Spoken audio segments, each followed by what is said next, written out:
Good morning, everybody. It's Friday. It's Pastor Schmidt, and it is cloudy out there. You might hear some thunder while we're doing this right now. Hey there. Somebody asked me, as a result of watching these little videos and having this as the background, somebody said, Pastor, you've got a lot of stuff on your shelves back there. What is some of that stuff? Well, good question. Well, you see pictures, of course, of my wonderful children and my beautiful wife, of course, and then there's, of course, the best guy in the whole world, Jesus Christ. Next to him, we've got some ping pong trophies, just saying. And then there's Martin Luther right there. But the thing I want to talk about today on my shelves is a neat thing right there. Boom. Grab it. I was given this by a friend of mine from church, and I just love it. As you can see, it's three nails. And these aren't just any nails. These are Roman nails found in Scotland. Those Romans were all over the Mediterranean and up in Europe there, and all the way up in England and northern England, Scotland there. And these are Roman nails, about 2,000 years old. I just think that's so cool. Another old thing I've got up here, of course, is this piece of pottery, which I've used with children's lessons and other things. When I was on an archaeological dig in Israel, this was found at about the same place where other artifacts were that date it at about 3,000 years old. 3,000 years old. And here I am holding it in Naples, Florida, on camera. But back to these.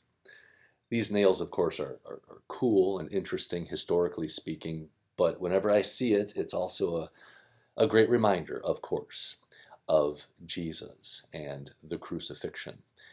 How many nails were exactly used? Was it one per each hand and then one right through both ankles, or however they did it? We don't know.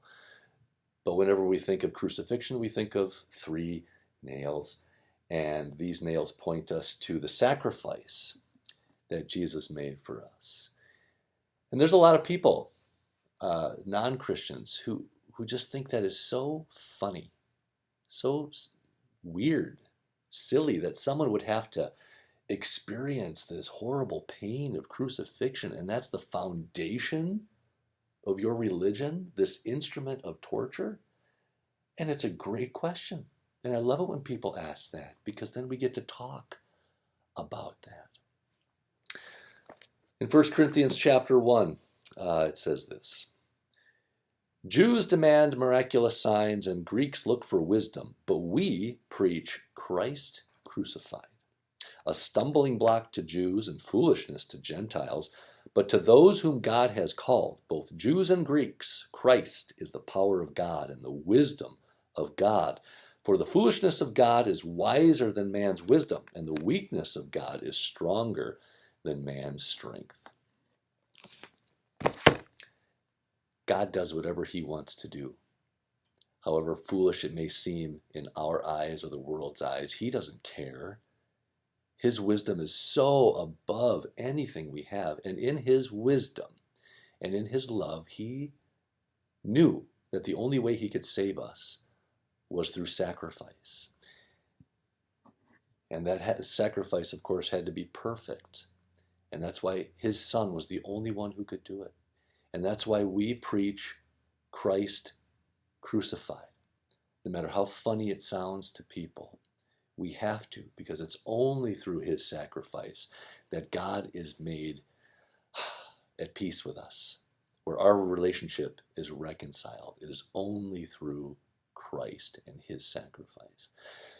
Thank God for his sacrifice.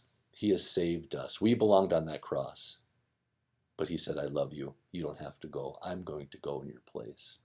Heaven is our home because of Christ crucified. And I look forward to preaching Christ crucified to you every Sunday.